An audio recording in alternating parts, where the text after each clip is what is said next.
Well, taking pride in Portland, a local nonprofit fighting food insecurity and waste in our community is celebrating a big milestone. Yeah, Urban Gleaners is marking their 15-year anniversary this month, helping collect more than 1 million pounds of fresh food that would have otherwise been thrown in the trash. So joining us live now to look back at their 15 years and to tell us about the work that still needs to be done is Tracy Osrin. She's the founder and executive director at Urban Gleaners. Good morning.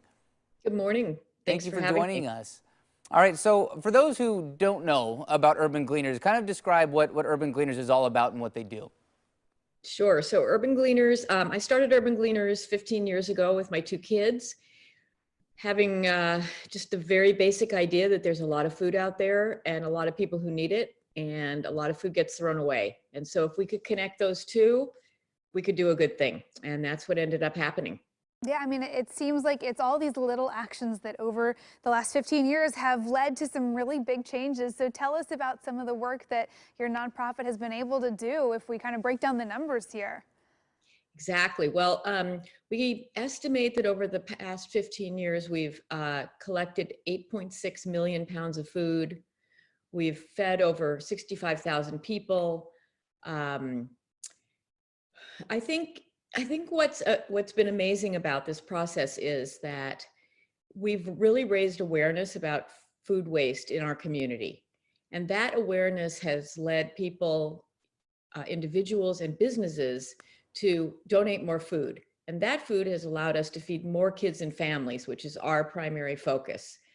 And by doing all of that, we've also kept that food out of a landfill where it creates methane, which is terrible for the environment. So it's been this sort of circle of how things have worked out, and it feels to us like a win-win for everyone. That's great. I mean, and I didn't even realize about the methane side of it, so it's a double-edged sword too. That's very Absolutely. interesting. When you look back at the past 15 years, I mean, first of all, I'm curious to know if it feels like it's been 15 years since you've been doing this work, and now also, do you have a moment that you're maybe most proud of as you look back?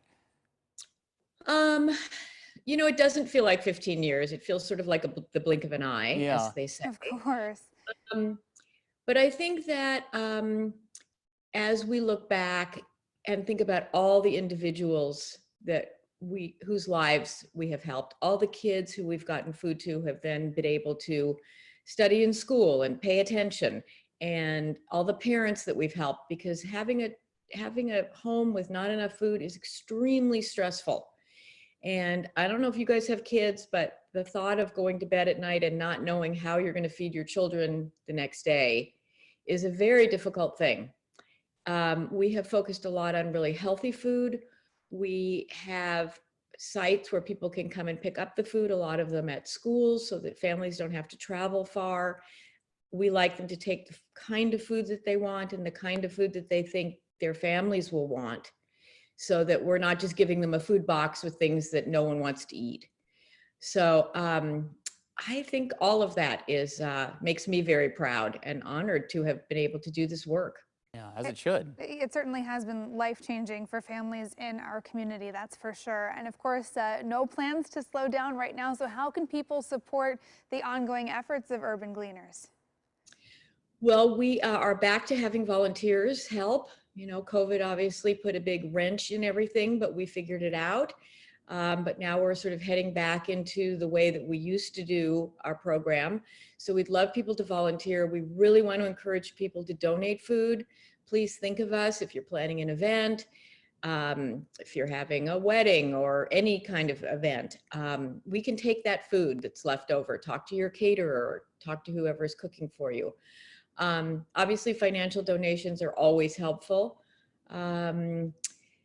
It's great to come and work with us. I think it's wonderful for people to see what's actually going on out there and how they can help. And it's very simple.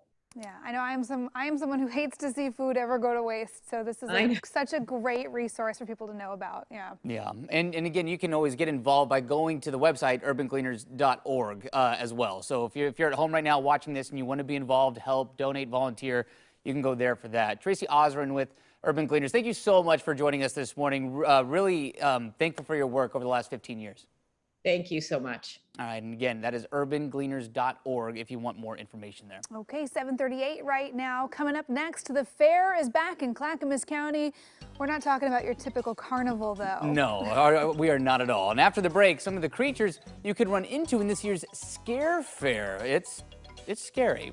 And a quick reminder, we wanted you to celebrate with Coin every day, so be sure to email submissions to birthdays@coin.com, and you can see your celebrations on air right here on AM Extra.